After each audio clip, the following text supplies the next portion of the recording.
Let's replace the brake booster on this 2025 Silverado. So the first thing we're going to do is pull the information out of the old module because it'll have to be installed into the new module. So I'm gonna go ahead and do that now.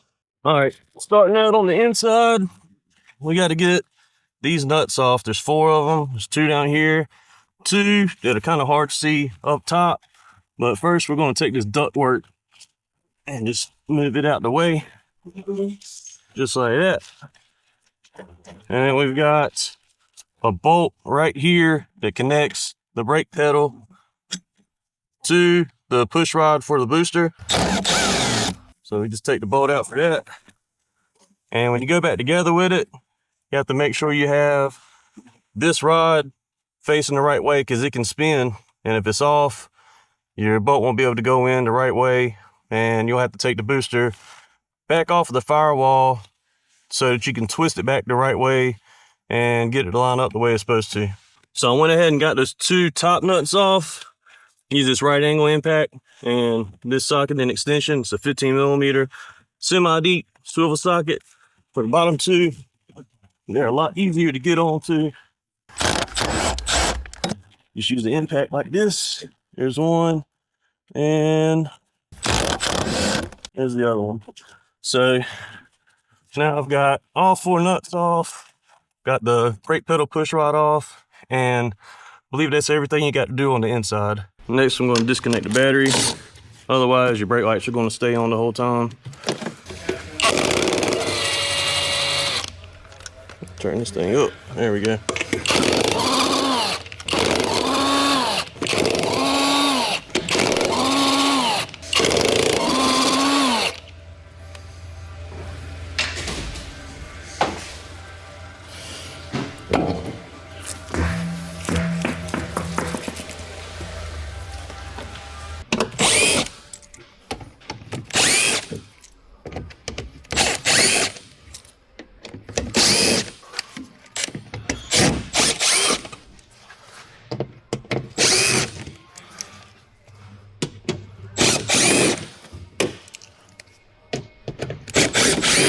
All right, it should be all the screws for that. This thing should just come out, just like that. And here goes our booster. So I usually take this nut off of this brace right here. That way I can just take and push it up off the stud and then kind of push it out of the way. So just like this, it's off the stud now. You just take and push it that way. It won't be in the way of this stuff coming out of the firewall. So now we just disconnect our connector right here. Move this out the way. And we got the fluid level switch right here. Needs to be disconnected as well.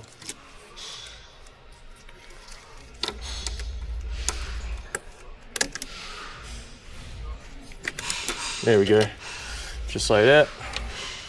And all that's left from this point is taking our lines off, and there's one more nut holding the assembly to the firewall. All right, so your fluid lines, use a line wrench. This is a gear wrench set. They're pretty well affordable and worth it too. So just have to take all of these out.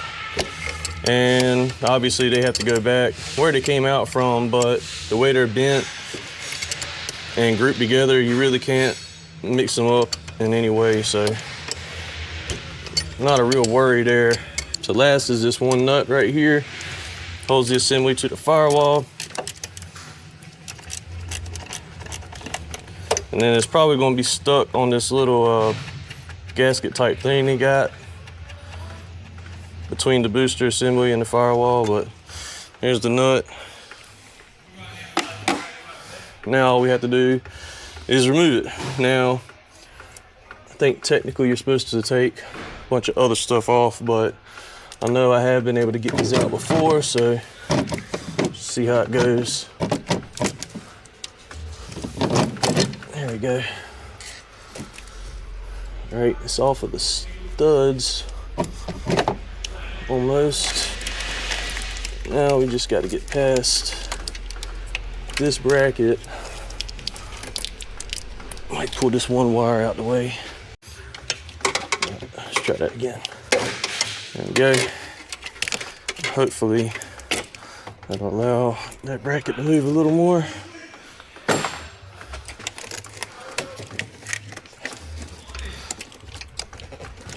Close but tight. There we go. All right. There we go. And just like that, it's out. All right, so here goes our new booster. And we've got a new reservoir for it too, because they claim it's one-time use, but you know, let that be up to who's ever replacing it, I guess.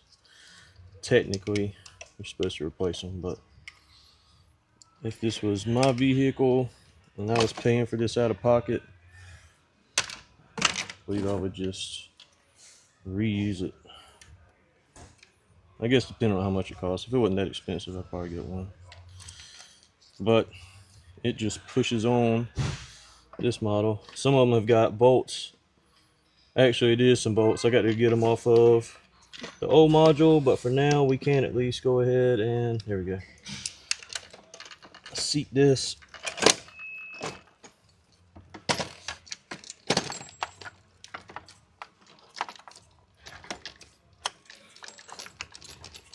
There we go.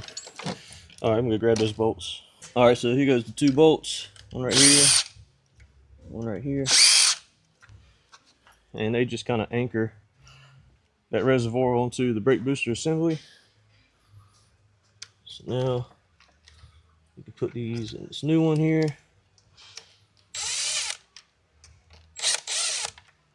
Tighten these up with a ratchet. Something pretty wild. These are actually 9mm. Hold on. Nope, dyslexic. 6mm. All right, let me struggle this thing back in here. So, like I said in the beginning, you have to make sure this thing is facing the way it was originally, because it's only threaded on one end. So, it needs to be threaded in on this side. When you go back in, it might twist as you're working it in there. Usually I'll just get this thing seated up there and then let it down and make sure it's right, because once you've got all this up there and bolted up, if this is off, you'll have to unbolt it, slide it back enough to twist it so you can get it the way it needs to be. But here we go. Let's see if we can get this thing back in here. This is not exactly lightweight, and it is tight because I shortcutted it a little bit. There we go. Get past that. All right. Now that it's kind of sitting in there but loose, let me just let it down. Make sure that rod's facing the right way. All right, so our threads are on the right side. You can actually go ahead and just go install this bolt. There we go. I'm gonna go ahead and put this nut back on. Get it secured to the firewall before I try to get them lines in. So all we really got left as far as the actual physical work of this is getting these lines put back on and reconnecting both of our connectors right here. Obviously putting the nuts back on the inside of the firewall. From that point, it's a process of doing an automated bleed, a base bleed, automated bleed, and several other setup procedures I'll do off camera because it take forever and sure it'd be very boring to watch. But I usually save these caps. They come in handy when you're working on these. You gotta take the lines off for other kinds of jobs. Keep you from losing all of your fluid, keep you from having to go through a more rigorous bleeding process. All right, I got all my lines back on. Now we can go ahead and put that bracket back on.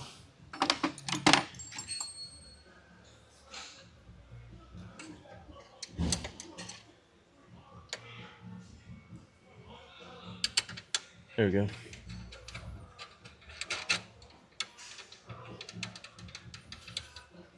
And I'm gonna leave the fender liner out until I'm done with all the setup, all the programming, all the bleeding, all that stuff, because you don't want to have to take all this stuff back apart because something stupid that happened during one of those processes. All right, there's your bracket. Now your level switch and main connector, just like that. And for now, that should be everything underneath and in this area. So this is the pressure bleeder I'm going to use. This is how I'm going to fill that reservoir back up too, because if you try to just pour it in the master cylinder, they got a screen with a fine filter. It takes forever. If you just let this thing right here push the fluid in there, it's a lot quicker. My little homemade funnel right here is just the top of the bottle cut off, threaded on. Works pretty good. All right, before I hook this up, I got to bleed all of the air out of the top of the diaphragm and through this line that I just put in there. So pressurize the tank and crack this open till we get steady flow. You don't want to be pushing air into the system or between your fluid and the existing fluid. There we go. All right. Now we can hook it up to the vehicle. All right, I got it hooked up to the master cylinder now. We'll be able to go ahead and pressurize this thing. Make sure it's not leaking. Look good there. And now we can go ahead and bleed these lines. Looks like one of them's leaking right there. It's all right. I left them loose intentionally. Make this part a little bit easier. And you want to leave this open for about 10 or 15, 20 seconds. Long enough you don't see any more air coming out. Sometimes it takes a minute. You will go through some fluid too. That looks all right.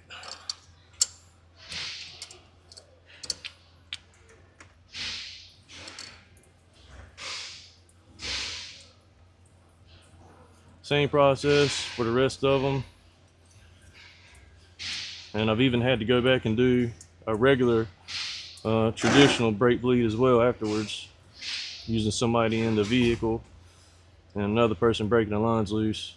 All right, I got all that stuff bled. So now we can depressurize this thing, take it all off. We'll go ahead and go inside and tighten up all those nuts on the firewall, and then we'll have to program this module. The Doom booster comes with a new module. That's why I had to extract the information, and why I'm going to have to program this new one as well. All right, so now we'll go ahead and program this new module. Once this goes through, I have to do a series of setup procedures. I have to take the information we took out of the old module, put it in this new module, and for the rest of the setup procedures, I'm actually going to switch over to using my scan tool. All right, I finished all the programming stuff. Now I'm going to run through the last two procedures we have to do with the scan tool.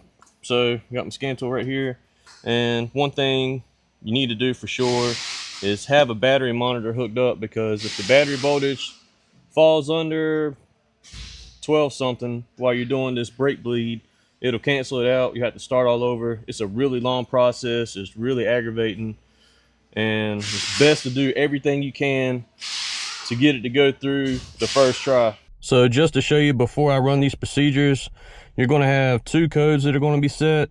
This C15 C7 brake boost system deactivated, and this C2A1B for the hydraulic learn lock complete.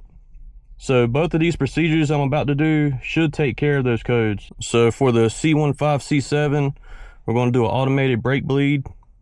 So this process takes a good long while, to be honest with you. So there's some preliminary stuff you have to do first. Make sure your brake bleeder is off. I've already taken that off. Make sure you got a battery charger hooked up to it.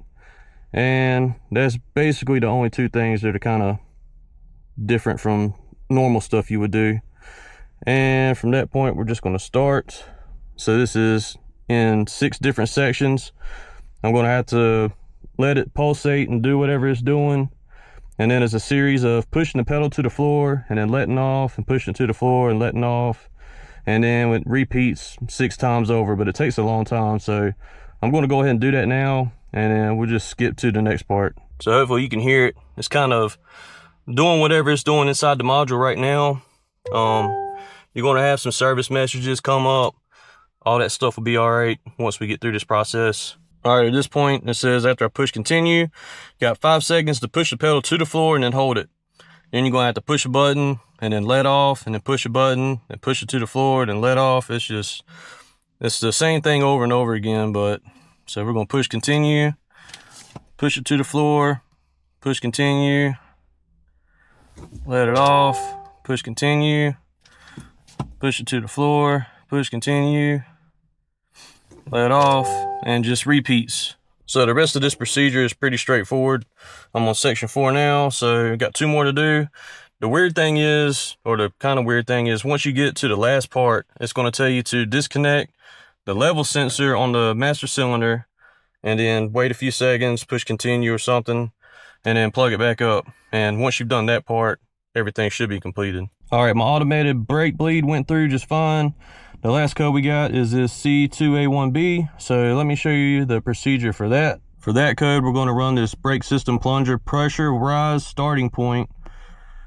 So this should go through pretty quick. Just keep your foot off the brake pedal. It's going to do its thing, and that's it.